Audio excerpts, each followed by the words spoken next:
नमस्कार दोस्तों, आप लोगों का अपना चैनल 24 स्टडी वाला पर स्वागत है। दोस्तों आज हम आप लोगों को एसएससी घटनाचक्र जीएस के इस बुक में जो भारत का भूगोल विषय है, इस विषय में अपवाह तंत्र और उसके आगे के टॉपिक को पढ़ाऊंगा। दोस्तों काफ़ी दिन से मैं वीडियो नहीं डाल पा रहा था, कुछ प्रॉब्लम थी, उसके लिए आप लोगों को सॉरी। और मैं आज से आप लोगों को कंटिन्यूस वीडियो प्रोवाइड करता रहूँगा। चलिए दोस्तों शुरू करते हैं इस टॉपिक को। इसमें जो अपवाह तंत्र का पहला क्वेश्चन है वह है, कहाँ पे भागीरथी और अलकनंदा नदी के मिलने से गंगा बनती है। गंगा नदी बनती है, गंगा बनती है, तो वह है देवप्रयाग। कहाँ पे?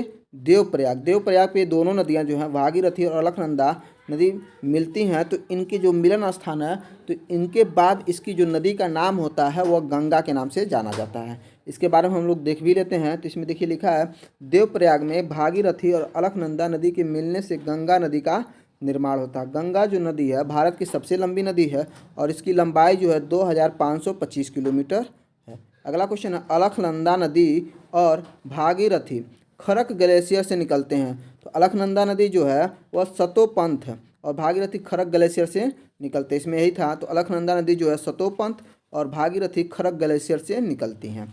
अगला क्वेश्चन है, निम्नलिखित में से कौन सा जो नदी है वह गंगा की सहायक नदी नहीं है। तो गंगा की कौन सी सहायक नदी नहीं है? वह है माही नदी। कौन सी नदी हो जाएगी? माही नदी हो जाएगी। इसके बारे में देख लेते हैं। तो माही नदी जो है यह गंगा नदी की सहायक नदी नहीं है, जबकि गंडक, घाघरा, सोन, कर्मनाशा नदियाँ जो हैं गंगा की सहायक नदियाँ हैं। माही नदी जो है यह मध्य प्रदेश के विंध्य पहाड़ी से निकलती है। यह एवं अरब सागर के खंबात की खाड़ी में जाकर मिल जाती हैं। अगला क्वेश्चन है, घाघरा और सोन किस नदी की सहायक नदियां हैं। तो घाघरा और सोन जो है वह गंगा की सहायक नदी है। किसकी? गंगा की सहायक नदी हो जाएंगी। भारत की सबसे लंबी नदी का नाम बताना है आपको। तो सबसे लंबी नदी का नाम भारत में, तो भारत की अगर पूछेगा तो वह गंगा होगी। ठीक है, तो इसके बारे में देख लेते हैं। तो भारत की सबसे लंबी नदी का नाम जो है वह गंगा है। इसकी कुल लंबाई जो है 2525 किलोमीटर है। इसका मुख्य धारा जो है भागीरथी नदी का उद्गम जो है वह गंगोत्री ग्लेशियर से गोमुख नामक स्थान से हुआ है और टिहरी में इसमें भिलंगना और देवप्रयाग में अलकनंदा नदी आकर मिलती हैं। भागीरथी और अलकनंदा की संयुक्त धारा ही आगे गंगा के नाम से प्रवाहित होती है। यह बंगाल की खाड़ी में मिल जाती है। अगला क्वेश्चन है, भारत की सबसे लंबी नदी कौन सी है। तो भारत की सबसे लंबी नदी अगर बात की जाए तो हो जाएगी गंगा। कौन सी नदी हो जाएगी? गंगा हो जाएगी। आगे देखते हैं दोस्तों। देखिए, गंगा नदी का उद्गम जो है गंगोत्री ग्लेशियर से होता है और यह में जाकर समाप्त हो जाती है। तो कहाँ पे जाकर समाप्त हो जाती है? तो बंगाल की खाड़ी में। बंगाल की खाड़ी में जाकर क्या हो जाती है? समाप्त हो जाती है। गंगा नदी का अधिकांश भाग भारत के किस राज्य से होकर बहता है? तो वह राज्य हो जाएगा उत्तराखंड और उत्तर प्रदेश। कौन सा राज्य हो जाएगा? उत्तराखंड और उत्तर प्रदेश। गंगा नदी कुल लंबाई 2525 किलोमीटर है। उत्तराखंड और उत्तर प्रदेश में गंगा नदी की कुल लंबाई जो है 1450 किलोमीटर है। उत्तराखंड में 450 और उत्तर प्रदेश में 1000 किलोमीटर, जबकि बिहार में 405 किलोमीटर, झारखंड में 40 किलोमीटर और पश्चिम बंगाल में 520 किलोमीटर की लंबाई। अगला क्वेश्चन है, निम्न में से कौन सी नदी जो है गंगा की सहायक नदी नहीं है। तो कौन सी नहीं है? तो देखिएगा यहाँ पे, ये बेतवा हो गए, चंबल हो गए और भीमा हो गए, तीनों के तीनों नहीं है। बस ये जो गोमती है यही बस इसकी सहायक नदी है। इसके बारे में हम देख भी लेते हैं, क्योंकि जो बेतवा नदी और चंबल नदी जो है वह यमुना की सहायक नदी है और भीमा नदी जो है वह कृष्णा की सहायक नदी है। गोमती तथा यमुना नदी यह गंगा की सहायक नदियां हैं। तो अगर ऑप्शन में नहीं रहे सबसे चीज़ें, बस यही ऑप्शन में रहे, तो आप भीमा को मान सकते हैं, क्योंकि आप इधर से देखेंगे जो बेतवा है और चंबल नदी किसकी है? यमुना की है। और यमुना किसकी सहायक नदी है? गंगा की। तो एक तरफ से ये भी सहायक हो सकते हैं, लेकिन ये एग्जैक्ट सही नहीं है। तो ये तीनों तो थोड़ा थोड़ा पॉसिबिलिटी है कि सही भी है, लेकिन भीमा तो साफ स्पष्ट है कि यह कृष्णा नदी की। तो अगर ऑप्शन में अगर न रहा तो भीमा आप मार सकते थे, लेकिन ये भी सही नहीं है। ठीक है, वैसे भी आप लोग एक्सप्लेनेशन एक बार देख भी लीजिए इसको। कोसी नदी का प्राचीन नाम क्या है? तो कोसी का प्राचीन नाम जो है वह कौशिकी। क्या नाम है? कौशिकी। कोसी नदी का प्राचीन नाम हिंदू ग्रंथों में कौशिकी उद्धृत है। इस नदी में आने वाले बाढ़ से बिहार में बहुत तबाही होती थी, जिस कारण से इस नदी को बिहार का शोक कहा जाता है। यह गंगा की सहायक नदी है। किस किसे जो है बिहार का दुख है यानी सौरव ऑफ बिहार कहा जाता है? तो कौन सी नदी है? अभी जस्ट ऊपर पढ़े हैं, कोसी नदी। कौन सी नदी हो जाएगी? कोसी नदी। कोसी नदी को बिहार का दुख यानी सारो ऑफ बिहार कहा जाता है। यह नदी नेपाल में हिमालय से निकलती है। प्रतिवर्ष इसमें आने वाली बाढ़ से भारी नुकसान होता है, जिस कारण से यह नदी बिहार का अभिशाप कहते हैं। यदि हुआंग हो चीन का शोक है तो बिहार का शोक कौन सी हो जाएगी? तो कोसी नदी हो जाएगी। गंगा नदी बिहार राज्य को भागों में विभाजित करती है। तो कितने भागों में विभाजित करती है? तो 2 भागों में विभाजित करती है। गंगा नदी बिहार राज्य को 2 भागों में विभाजित करती है, उत्तरी बिहार और दक्षिणी बिहार। गिरि नदी की एक महत्वपूर्ण सहायक नदी है। तो किसकी सहायक नदी हो जाएगी? तो यह हो जाएगी यमुना की। यमुना की सहायक नदी कौन हो जाएगी? गिरि। तो गिरि नदी जो है यमुना की एक महत्वपूर्ण सहायक नदी है। यह दक्षिण पूर्वी हिमाचल प्रदेश में पानी का मुख्य स्रोत भी है। चंबल नदी निम्न में से किस नदी की सहायक नहीं है? तो किसकी नहीं है? तो वह हो जाएगी यमुना की। यहाँ पे देखिए नहीं कि कौन सी सहायक नदी होगी? तो यमुना की होगी, नहीं हो सकता है इसमें। तो यह चंबल नदी किसकी सहायक नदी हो जाएगी? यमुना की। इसमें थोड़ा सा गलती हमारे मुंह से निकल गया। यहाँ पे चंबल नदी जो है यमुना नदी की सहायक नदी है, ठीक है। यह नदी मध्य प्रदेश में स्थित जाना पाओ नामक पहाड़ी से निकलती है तथा राजस्थान में प्रवाहित होते हुए अंत में इटावा यानी उत्तर प्रदेश के निकट यमुना में मिल जाती है। अगला क्वेश्चन, निम्नलिखित में से कौन सा जो है वह गंगा की सहायक नदी नहीं है? तो कौन सी गंगा की सहायक नदी नहीं है? वह है पेन गंगा। कौन सी हो जाएगी? पेन गंगा हो जाएगी। इसके आगे देख लेते हैं इसके बारे में। तो पेन गंगा जो है गोदावरी की सहायक नदी है। जबकि गंगा की अगर प्रमुख सहायक नदियों के बारे में देखेंगे तो इसमें हो जाएंगे यमुना है, गंडक है, घाघरा है, काली है, कोसी है, गोमती है, सोन है, रामगंगा है। सारी की सारी किसकी सहायक नदियाँ हैं? गंगा की हैं। अगला क्वेश्चन है, प्रायद्वीपीय भारत की एकमात्र 12 मासी नदी कौन सी है? तो वह नदी है कावेरी। कौन सी नदी है? कावेरी। प्रायद्वीपीय भारत की एकमात्र 12 मासी नदी, 12 मासी मतलब 12 मास पानी उसमें बहता रहता है। तो 12 मासी नदी कावेरी नदी है। यह नदी कर्नाटक के कुर्ग जिले में ब्रह्मगिरी पहाड़ियों से निकलती है। लोकप्रियता की दृष्टि से दक्षिण की गंगा कहा जाता है और अधिकांश आयोग द्वारा इसे दक्षिण की गंगा को कावेरी माना जाता है। लेकिन एनसीईआरटी के अनुसार जो दक्षिण की गंगा शब्दावली का प्रयोग गोदावरी के लिए हुआ है, ठीक है। तो यहाँ पे अगर एनसीईआरटी के अनुसार देखेंगे तो क्या है, दक्षिण गंगा जो हो जाएगी तो वह गोदावरी के लिए। लेकिन अगर एक दक्षिण की गंगा है तो कावेरी किसके अनुसार? लोकप्रियता के अनुसार हो जाएगा, ठीक है। किस नदियों को कुछ लोगों के द्वारा दक्षिण की गंगा माना जाता है? तो कौन सी नदी हो जाएगी? कावेरी नदी को। कावेरी नदी को दक्षिण की गंगा।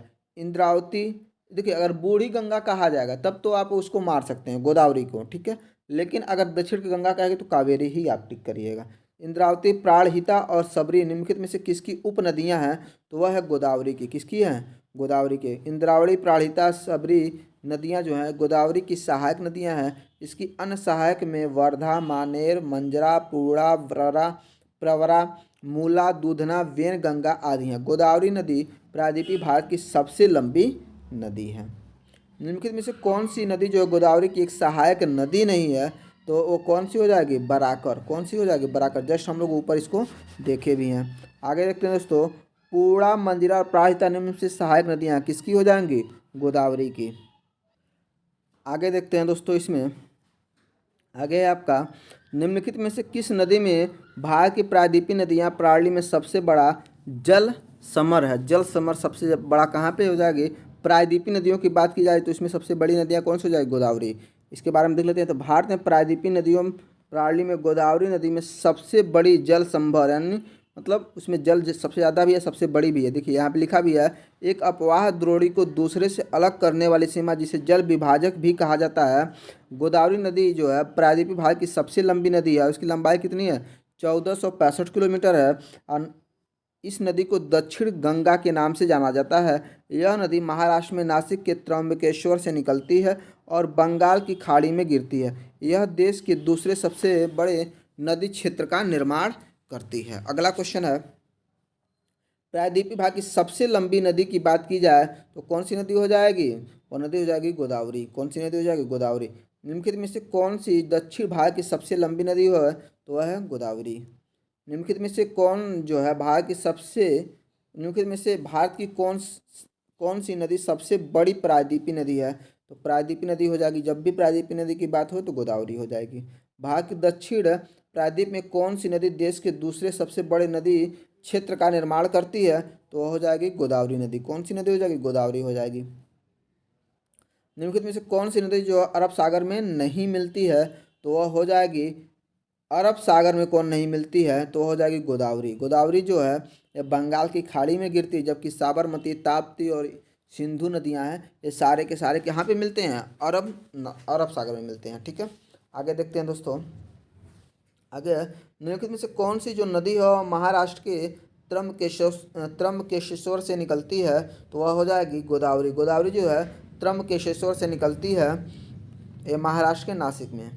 अगला, भारत में सबसे बड़ी प्रायद्वीपीय नदी कौन सी है? तो भारत की सबसे बड़ी प्रायद्वीपीय नदी का नाम है वह है गोदावरी। जस्ट ऊपर देख लिया गया है इसको। निम्नलिखित में से कौन सी नदी जो है, कौन सी नदी हिमालय अपवाह तंत्र का हिस्सा नहीं है? तो हिमालय अपवाह तंत्र का हिस्सा कौन सी नहीं है तो वह हो जाएगी गोदावरी, क्योंकि गोदावरी जो है दक्षिण में बहती हुई नदी है। नदी एकमात्र प्राकृतिक जल स्रोत है जो रेगिस्तान में एक झील के अंदर बहती है, तो उस नदी का नाम है लूनी नदी। कौन सी लूनी नदी है? लूनी नदी। लूनी नदी एकमात्र प्राकृतिक जल स्रोत है जो रेगिस्तान में एक झील के अंदर बहती है। इस नदी का जो उद्गम वो अरावली पर्वत में अजमेर के नागा पहाड़ियों से होता है। यह नदी दक्षिण पश्चिमी राजस्थान के नागौर, पाली, जोधपुर, बाड़मेर, जालौन क्षेत्रों में प्रवाहित होती हुई कच्छ के रण में मिल जाती है। देश के 10% क्षेत्रफल में फैली हुई भारत की दूसरी सबसे बड़ी नदी द्रोणी कौन सी हो जाएगी? तो दूसरी सबसे बड़ी की बात किया जाएगा तो ये बताइएगा, यहाँ पे देखिए सबसे बड़ी अगर बात हो जाएगी पूरे देश में तो वो हो जाएगी गंगा और दूसरी में हो जाएगी गोदावरी। ठीक है, इसके बारे में देख लेते हैं। तो देश के भौगोलिक क्षेत्र में लगभग 10% क्षेत्रफल में फैली हुई भारत की दूसरी सबसे नदी द्रोणी बेसिन जो है गोदावरी की है। इस नदी द्रोणी का विस्तार जो है देखिए कहाँ कितना है, तो यह है आपका 3,12,812 है। कितना? 3,12,812 वर्ग किलोमीटर क्षेत्र में फैला हुआ है। यह सबसे बड़ी प्रायद्वीपीय नदी प्रणाली है। भारत में सबसे बड़ी नदी जो है, सबसे बड़ी नदी द्रोणी जो है वह गंगा नदी की है। जस्ट आपको ऊपर बताए भी हैं ये चीज़। गोदावरी बेसिन का सबसे बड़ा जलग्रहण क्षेत्र निम्नलिखित में से किस राज्य में होता है? तो वह राज्य का नाम है महाराष्ट्र। कौन सा राज्य हो जाएगा? महाराष्ट्र। गोदावरी बेसिन जो है यह भारत का दूसरा सबसे बड़ा नदी बेसिन है। ये गोदावरी नदी का जल ग्रहण जो है वह कितना है? 3,12,812 वर्ग किलोमीटर है। यह बेसिन का सबसे बड़ा जल ग्रहण जो है यह लगभग कितना? 1,52,199 वर्ग किलोमीटर महाराष्ट्र राज्य में स्थित है। अगला क्वेश्चन है, इसमें देखेंगे निम्नलिखित में से कौन सी जो है वह कर्नाटक की पूर्व की ओर बहने वाली नदी नहीं है? देखिए यहाँ पे नहीं होगा, यह पूछा गया क्वेश्चन कि पूर्व की ओर बहने वाली होगी। देखिए यहाँ पे एक्सप्लेनेशन में आप देख सकते हैं, मांडवी नदी जो कर्नाटक की पूर्व की ओर बहने वाली नदी है। मतलब पूर्व की ओर कौन सी नदी बहती है, क्वेश्चन पूछने का तरीका यह था। और यह नदी जो है कर्नाटक और गोवा राज्य में प्रवाहित होते हुए अरब सागर में गिरती है। मांडवी और जुआरी नदी के संगम पर गोवा में जो बंदरगाह है मार्मोगोवा यह स्थित है। तो यहाँ पे क्या हो जाएगा? यह पूर्व में बहने वाली नहीं होना चाहिए था यहाँ पे, तो नदी हो जाएगी कौन सी? यानी पूर्व में बहने वाली नदी है तो वह कौन सी हो जाएगी? मांडवी नदी। कौन सी नदी हो जाएगी? मांडवी। अगला क्वेश्चन है, वर्धा नदी निम्नलिखित में से किस नदी प्रणाली की महत्वपूर्ण नदियों में से एक है? तो वह वर्धा नदी किसकी हो जाएगी? गोदावरी की। किसकी हो जाएगी? गोदावरी की। अगला क्वेश्चन देखते हैं दोस्तों। अगला, वर्धा नदी गोदावरी नदी प्रणाली की महत्वपूर्ण नदियों में से एक है। इस नदी का उद्गम जो है यह मध्य प्रदेश के बैतूल जिले के मुल्ताई तहसील के पास सतपुड़ा शिखर से होता है। यह नदी मध्य प्रदेश में प्रवाहित होते हुए महाराष्ट्र में प्रवेश करती है और आगे चलकर चंद्रपुर जिले यानी महाराष्ट्र में वेनगंगा नदी में जाकर मिल जाती है। अगला क्वेश्चन है वह निम्नलिखित में से कौन सी जो भारतीय नदी है पश्चिम की ओर बहती है अरब सागर में जाके गिर जाती है? तो उस नदी का नाम है नर्मदा। ठीक है, नर्मदा नदी पश्चिम की ओर बहती है अरब सागर में जाकर गिर जाती है। नर्मदा नदी जो है अमरकंटक पहाड़ी से निकलती है। कहाँ से निकलती है? तो अमरकंटक के पहाड़ी से निकलती है। अन्य नदियाँ जैसे यथा गंगा हो गई, महानदी हो गई, गोदावरी नदी हो गई, या पूर्व की ओर बहते हुए बंगाल की खाड़ी में गिर जाती हैं। मध्य प्रदेश की अमरकंटक पहाड़ियों में से निम्नलिखित में से कौन सी नदी का उद्गम है? तो उस नदी का नाम है नर्मदा नदी। कौन सी नदी हो जाएगी? नर्मदा। कौन सी भारतीय नदी पूर्व से पश्चिम की ओर बहती है? तो पूर्व से पश्चिम की ओर बहने वाली नदी का नाम है नर्मदा। कौन सी नदी है? नर्मदा। निम्नलिखित में से कौन सी नदी जो है अरब सागर में जाकर मिलती है? तो अरब सागर में मिलने वाली नदी कौन सी हो जाएगी? नर्मदा हो जाएगी। कौन सी नदी हो जाएगी? नर्मदा हो जाएगी। निम्न में से कौन सी नदी जो है अरब सागर में जाकर गिरती है? तो हो जाएगी माही नदी। कौन सी नदी हो जाएगी? माही नदी जो है अरब सागर में जाकर गिरती है। माही नदी अरब सागर में जाकर गिरती है। माही नदी का उद्गम जो है मध्य प्रदेश के धार जिले यानी विंध्य पर्वतमाला में स्थित है। यह नदी कर्क रेखा को दो दो बार काटती है। कितने बार? दो बार। अगला क्वेश्चन है, निम्नलिखित में से कौन सी नदी जो है बंगाल की खाड़ी में गिरती है? तो कौन सी नदी बंगाल की खाड़ी में गिरती है? तो उस नदी का नाम है कृष्णा नदी। कृष्णा नदी जो है बंगाल की खाड़ी में गिरती है। इसके अलावा रावी, सतलज और ब्यास जो है अरब सागर में गिरती हैं। इसके बारे में देख भी लेते हैं। तो कृष्णा नदी जो है पश्चिमी घाट के पर्वत महाबलेश्वर से निकलती है और यह जो है दक्षिण पूर्व राज्य जो है वो महाराष्ट्र व कर्नाटक, तेलंगाना, आंध्र प्रदेश में प्रवाहित होते हुए बंगाल की खाड़ी में जाकर गिर जाती है। अगला क्वेश्चन है, निम्नलिखित में से कौन सी नदी जो है पूर्व में बहने वाली नदी नहीं है? तो कौन सी नदी नहीं जो पूर्व में बहती है? तो पूर्व में बहने वाली नदी कौन सी नहीं है? तो उस नदी का नाम है माही नदी। इसके अलावा वंशधारा, वैगई और स्वर्ण रेखा जो है तीनों की तीनों नदियाँ कहाँ पे बहती हैं? पूर्व में बहती हैं। तो माही नदी जो है पश्चिम की ओर बहने वाली नदी है और अन्य तीनों जो नदियाँ वो यहाँ पे बहती हैं? पूर्व में बहती हैं। निम्नलिखित में से किस नदी का उद्गम जो है मध्य प्रदेश में होता है? तो वह नदी का नाम है ताप्ती नदी। ताप्ती नदी का उद्गम कहाँ पे होता है? मध्य प्रदेश में होता है। ताप्ती नदी मध्य प्रदेश के बैतूल जिले में मुल्ताई से निकलती है और मध्य प्रदेश, महाराष्ट्र, गुजरात से प्रवाहित होती हुई यह अरब सागर में गिरती है। अगला क्वेश्चन है, बांग्लादेश की निम्नलिखित नदियों में से किसे बराक नदी के नाम से जाना जाता है? तो उस नदी का नाम है सुरमा नदी। सुरमा नदी को बराक नदी के नाम से जाना जाता है। बराक नदी को बांग्लादेश में सुरमा नदी के नाम से जाना जाता है। यह पूर्वोत्तर भारत की एक महत्वपूर्ण नदी है जिसका उद्गम जो है मणिपुर और नागालैंड के सीमा पर वैरेल श्रेणी से होता है। कहाँ से? वैरेल श्रेणी से होता है। उद्गम क्षेत्र में यह किरोंग के नाम से किसके नाम से? किरोंग के नाम से जानी जाती है। यह असम, मणिपुर, मिजोरम, नागालैंड होते हुए बांग्लादेश में प्रवेश करती है तथा बंगाल की खाड़ी में गिरती है। अगला क्वेश्चन है, उड़ीसा में वेद व्यास पर शंख नदी और दक्षिण कोयल नदी के संगम पे बनी नदी का नाम क्या है? तो उस नदी का नाम है ब्राह्मणी नदी। कौन सी नदी हो जाएगी? ब्राह्मणी नदी। ब्राह्मणी नदी जो है उड़ीसा में वेद व्यास और शंख नदी और दक्षिण कोयल के संगम से बनी नदी है। अगला क्वेश्चन देखते हैं दोस्तों। अगला क्वेश्चन, निम्न में से कौन सी जो नदी है वह गुजरात राज्य के अरब सागर के कैबे की खाड़ी यानी खंभात की खाड़ी में गिरती है? तो उस नदी का नाम है ताप्ती नदी। ताप्ती नदी जो है अरब सागर के खंभात की खाड़ी में गिरती है। इसके बारे में देखेंगे तो ताप्ती नदी का उद्गम जो है मध्य प्रदेश के बैतूल जिले में स्थित मुल्ताई नामक स्थान से होता है। यह मुल्ताई से निकलकर सतपुड़ा के पर्वत प्रक्षेपों के मध्य से पश्चिम की ओर प्रवाहित होती हुई गुजरात राज्य में स्थित कैवे की खाड़ी यानी खंभात की खाड़ी यानी अरब सागर में गिरती है। अगला, निम्नलिखित में से कौन सी नदी जो है अरब महासागर में गिरती है? तो अरब महासागर में गिरने वाली नदी का नाम क्या है? ताप्ती नदी। कौन सी नदी हो जाएगी? ताप्ती। निम्न में से किस नदी का उद्गम जो है नेपाल में नहीं है? तो नेपाल में किसका उद्गम नहीं है? तो नदी का नाम है नर्मदा। नर्मदा नदी का उद्गम जो है नेपाल में नहीं है। नर्मदा नदी मध्य प्रदेश के अमरकंटक से उद्गमित होती है जबकि शेष नदियाँ का उद्गम स्थल नेपाल है। तो कौन कौन सी नदियाँ जो है इसका उद्गम स्थल नेपाल में? तो हो जाएगा घाघरा है, कोसी है, गंडक हो जाएगा। ये तीनों की तीनों नदियों का जो उद्गम स्थल है वो कहाँ पे है? नेपाल में है। गंगा नदी सिंधु नदी तंत्र के बीच कौन सा क्षेत्र है जो जल क्षेत्र को पृथक करता है? तो वह हो जाएगा अम्बाला। कौन क्या हो जाएगा? अम्बाला।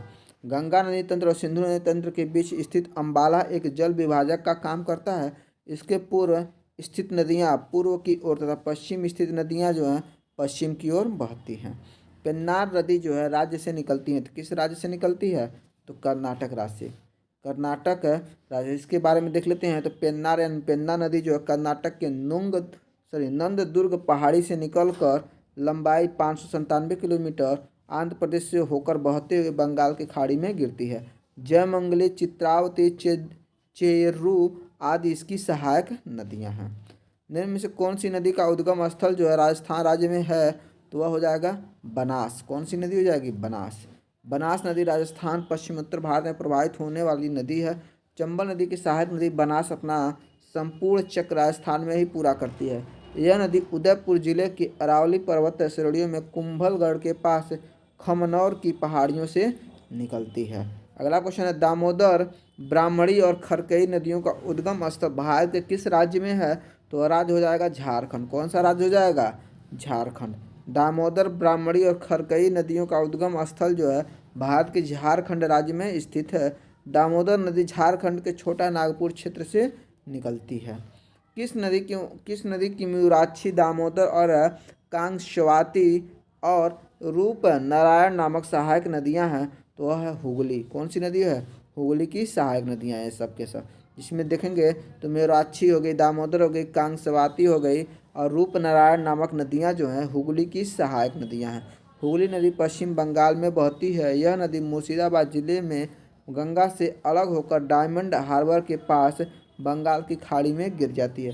समुद्र में गिरने से पूर्व इसमें दामोदर और रूपनारायण नदियाँ मिलती हैं। कौन कौन? दामोदर और रूपनारायण। आगे देखते हैं दोस्तों, आगे है आपका रसिकुल्या। रसिकुल्या नदी निम्नलिखित में से किस राज्य से होकर प्रवाहित होती है? तो उस राज्य का नाम है उड़ीसा राज्य। कौन सा राज्य होगा जिस यहाँ पे? तो उड़ीसा हो जाएगा। रसिकुल्या नदी जो है यह उड़ीसा राज्य से होकर प्रवाहित होती है। यह नदी गंजाम जिले के निकट बंगाल की खाड़ी में गिरती हैं। लाखों लुप्तप्राय ओलिव रिडले कछुए प्रतिवर्ष इसी नदी के मुहाने पर आते हैं। ओंग और टेल नदी की सहायक नदियाँ, किसकी सहायक नदियाँ हैं? हो जाएगी महानदी की। महानदी की सहायक नदियाँ ओंग और टेल हैं। ओंग और टेल जो है महानदी की सहायक नदियाँ हैं। राजस्थान में पश्चिम में बहने वाली सबसे बड़ी नदी निम्नलिखित में से कौन सी हो जाएगी? तो हो जाएगी लूनी नदी। कौन सी नदी हो जाएगी? लूनी नदी। अरावली के पश्चिम में लूनी नदी जो है राजस्थान की सबसे बड़ी नदी तंत्र है। यह राजस्थान की अजमेर जनपद में स्थित नागा पहाड़ी से निकलती है, जिसे इसे सागरमती कहा जाता है। यह गोविंदगढ़ के समीप सुरसती से मिल जाती है। यहाँ से यह दक्षिण पश्चिम दिशा में प्रवाहित होते हुए कच्छ के रण में विलीन हो जाती है। अगला है, पंजाब में बड़ी संख्या में अल्पावन नहर है। इसमें जल कहाँ से आता है? तो जल आता है सतलज नदी से। कहाँ से? सतलज नदी से। सिंधु जल समझौता 1960 के अनुसार सतलज, रावी और ब्यास नदियों के जल का उपयोग भारत कर सकता है। कौन कौन नदियाँ हैं? सतलज हैं, ब्यास है और रावी नदियाँ हैं। और भाखड़ा नांगल समझौते 1959 के अनुसार सतलज नदी का जल जो है पंजाब, हरियाणा, हिमाचल प्रदेश और राजस्थान में बांटा गया है। पंजाब की नहरों का मुख्य स्रोत जो है सतलज नदी का जल है। इसके अलावा ब्यास नदी का जल भी पंजाब तथा राजस्थान के कुछ नहरों में वितरित किया जाता है। अगला क्वेश्चन है, निम्न में से कौन सी जो है सिंधु की उपनदी नहीं है? तो सिंधु की कौन सी उपनदी नहीं हो जाएगी? तो हो जाएगी गंगा। इसके अलावा चेनाब, रावी और झेलम जो है संधि की सहायक नदी या उपनदी कह सकते हैं। ठीक है, तो गंगा नदी सिंधु की उपनदी नहीं है, जबकि रावी, चेनाब, झेलम, ब्यास, सतलज नदी जो है सिंधु की उपनदी है। अगला क्वेश्चन है, सतलज नदी जो है किस दर्रे से होकर भारत में प्रवेश करती है? तो उस दर्रे का नाम है शिवकिला दर्रा। कौन सा दर्रा हो जाएगा? शिवकिला। सतलज नदी जो है शिवकिले दर्रे से होकर तिब्बत से भारत में प्रवेश करती है। सतलज नदी का उद्गम जो है दक्षिण पश्चिमी तिब्बत में मानसरोवर के निकट राक्षस ताल से होता है। इसका पौराणिक नाम जो है वह है सुतद्री। क्या नाम है? सुतद्री। अगला क्वेश्चन है, कुमायूं हिमालय निम्नलिखित में से किन दो पहाड़ियों के बीच में स्थित है? तो वह है सतलज और काली नदियों के बीच में। किसके किसके बीच में? सतलज और काली नदियों के बीच में। तो कुमायूं हिमालय जो है सतलज और काली नदियों के बीच में स्थित है। कुमायूं तथा उत्तराखंड में स्थित इस पर्वत श्रृंखला के पूर्व में नेपाल हिमालय और पश्चिम में कश्मीर हिमालय स्थित है। निम्नलिखित में से कौन सी नदी जो है सिंधु की सहायक नदी नहीं है? तो कौन सी नहीं है? तो वह है गोमती। गोमती जो सिंधु की सहायक नदी नहीं है, बल्कि किसकी नदी है? गंगा की सहायक नदी है। गोमती नदी का उद्गम जो उत्तर प्रदेश के पीलीभीत जिले की फुलहर झील से हुआ है। सई, कथना, गचई, जोमकई, वरना आदि नदियां जो हैं ये गोमती की सहायक नदियां हैं। गोमती नदी जो है सिंधु नदी की सहायक नदी नहीं है, बल्कि गंगा की सहायक नदी है। सिंधु की सहायक नदियों में रावी, ब्यास, चेनाब तथा सतलज प्रमुख है। सिंधु नदी का उद्गम जो है कैलाश पर्वत श्रृंखला के मानसरोवर झील के पास से हुआ है। अगला, निम्नलिखित में से भारत की 12मासी नदी प्रणाली कौन सी है? तो 12मासी नदी प्रणाली इसमें से तो हो जाएगी सिंधु नदी। कौन सी नदी हो जाएगी? सिंधु। इसके बारे में देख भी लेते हैं।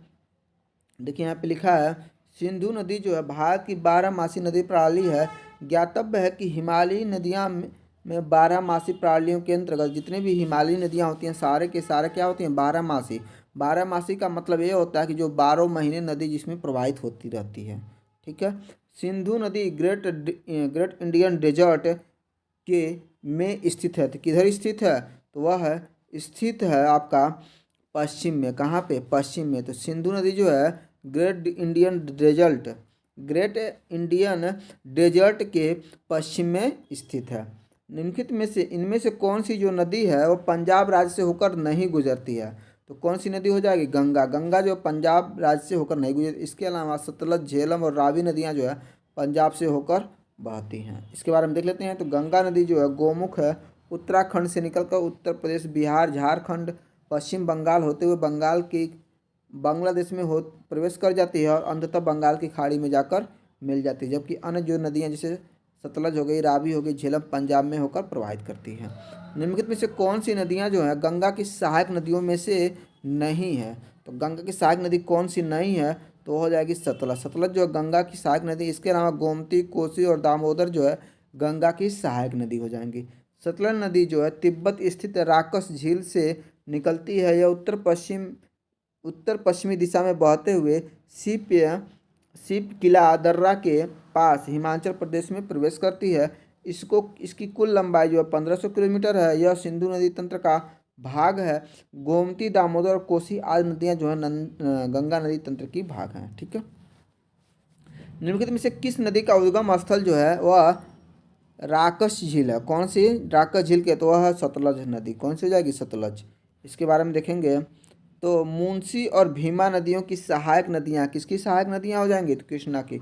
मुंशी और भीमा नदियाँ जो हैं वह कृष्णा नदी की सहायक नदियाँ हैं।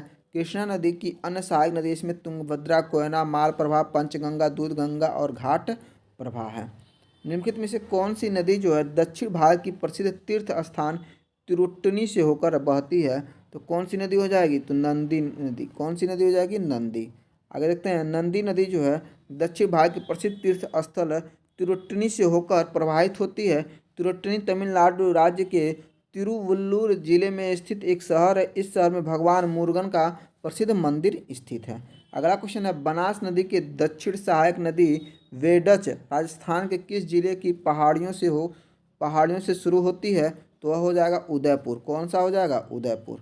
बनास नदी दक्षिण सहायक नदी वेडच राजस्थान के उदयपुर जिले के पहाड़ी से शुरू होती है। यह नदी उदयपुर, चित्तौड़ जिले से होकर बहती हुई अंत में भीलवाड़ा जिले के बीगोंद नामक स्थान पर बनास नदी में मिल जाती है। अगला क्वेश्चन है एरला, बरना और डिंडी नदी की सहायक नदियाँ किसकी सहायक नदियाँ हो जाएंगी? तो हो जाएंगी कृष्णा की सहायक नदियाँ हो जाएंगी।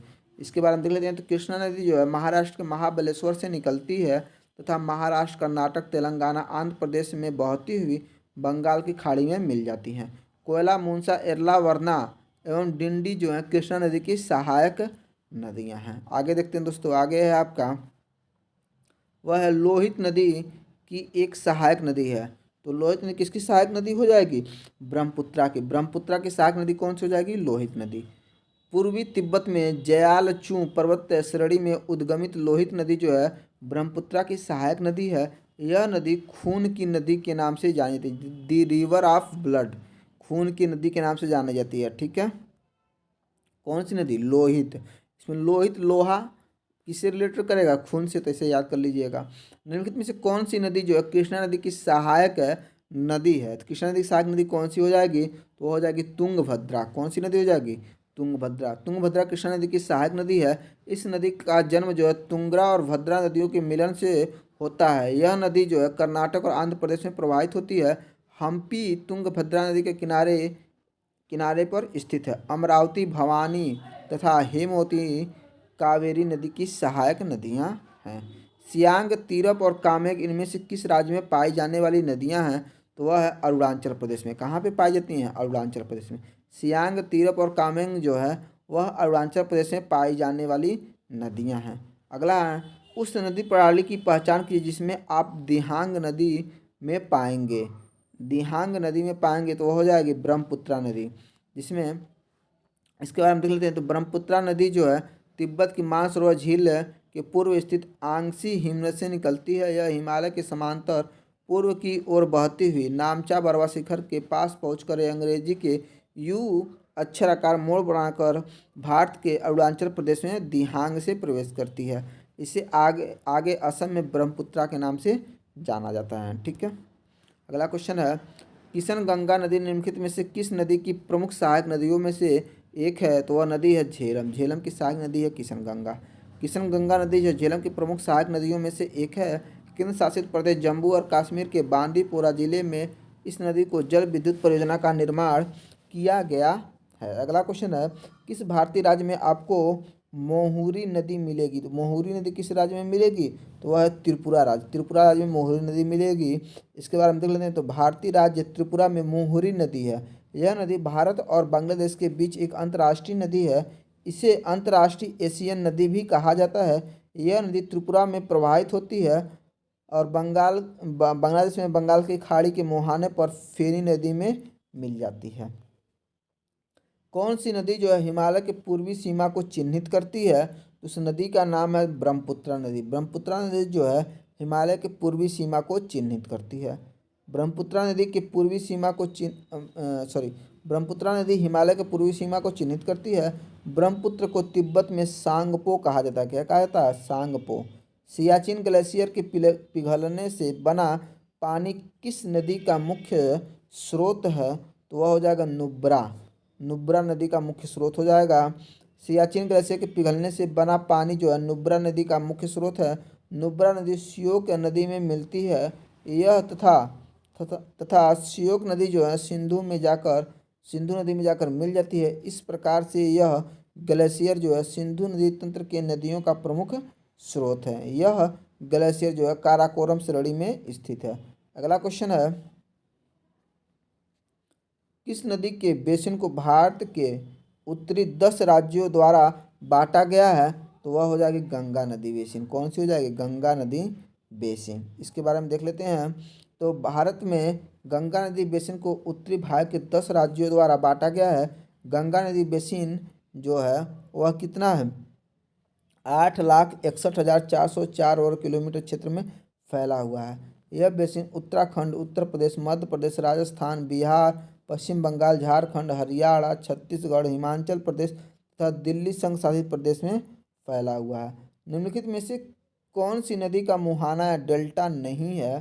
तो वह हो जाएगा ताप्ती नदी। ताप्ती नदी अपने मुहाने पर डेल्टा का निर्माण नहीं करती हैं, बल्कि एस्चुरी का निर्माण करती है और भ्रंश घाटी में प्रवाहित होने वाली अधिक गति के कारण इसमें गाद की मात्रा बहुत कम होती है, इसीलिए डेल्टा का निर्माण नहीं कर सकती। अगला क्वेश्चन है, यमुना नदी निम्नलिखित में से किस राज्य से होकर गुजरती है? किस राज्य से होकर नहीं गुजरती है? तो वह हो जाएगा गुजरात। गुजरात में यमुना नदी नहीं बहती है। इसके अलावा हरियाणा, उत्तर प्रदेश और उत्तराखंड, ये तीनों राज्यों से होकर यमुना नदी जाती है। ठीक है, तिब्बत से निकलने वाली कौन सी नदी है जो अरुणाचल प्रदेश से होकर भारत में प्रवेश करती है? तो उस नदी का नाम है ब्रह्मपुत्रा नदी। कौन सी नदी हो जाएगी? ब्रह्मपुत्रा। तिब्बत से निकलने वाली ब्रह्मपुत्रा नदी जो है अरुणाचल प्रदेश से होकर भारत में प्रवेश करती है।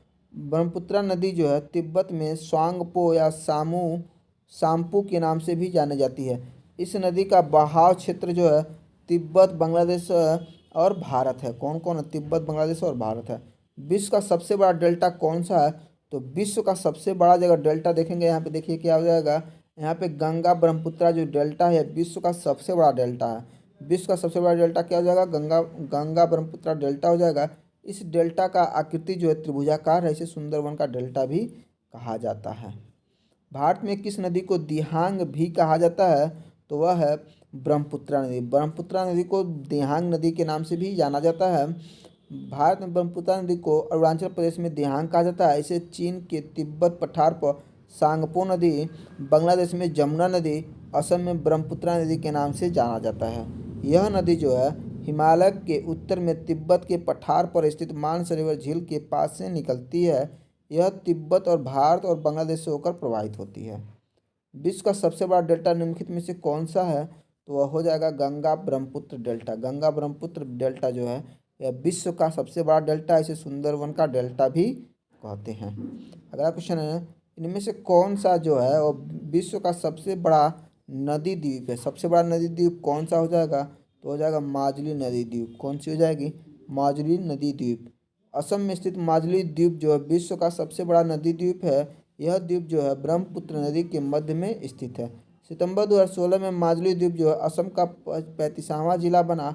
यह देश का पहला द्वीप जिला है। कैसा है? द्वीप जिला है। निम्नलिखित में से कौन सा जो है भारत में सबसे बड़ा नदीय द्वीप है? तो सबसे बड़ा नदी द्वीप कौन सी हो जाएगी? माजुली द्वीप। कौन सी द्वीप हो जाएगी? माजुली द्वीप। अगला क्वेश्चन देखते हैं दोस्तों। अगला है आपका, वह है, देखिए यहाँ पे, सबसे बड़ा बसा हुआ नदी द्वीप किस नदी पर स्थित है? तो उस नदी का नाम है ब्रह्मपुत्रा नदी। ब्रह्मपुत्रा नदी पे सबसे बड़ा बसा हुआ नदी द्वीप कौन सी नदी द्वीप है? अभी जस्ट पहले देखे भी हैं, माजुली। ठीक है, विश्व में सबसे बड़ी नदी द्वीप माजुली में स्थित है। तो कहाँ पे स्थित है? तो वह असम में स्थित है। किस नदी पे स्थित है? तो ब्रह्मपुत्रा नदी पर। नदी डेल्टा बनना किस प्रक्रिया का परिणाम है? तो प्रक्रिया का नाम है निक्षेपण। क्या नाम है? निक्षेपण। नदी डेल्टा बनना जो है निक्षेपण कार्य है जो नदियों के मुहाने पर निर्मित होते हैं। गंगा ब्रह्मपुत्र डेल्टा जो है विश्व का सबसे बड़ा डेल्टा है। अगला क्वेश्चन, निम्नलिखित में से कौन सा भूभाग जो है नदियों में युवा अवस्था चित्रण नहीं करता है? तो वह हो जाएगा डेल्टा। क्या हो जाएगा? डेल्टा। डेल्टा नदियों की युवा अवस्था का चित्रण नहीं करती है।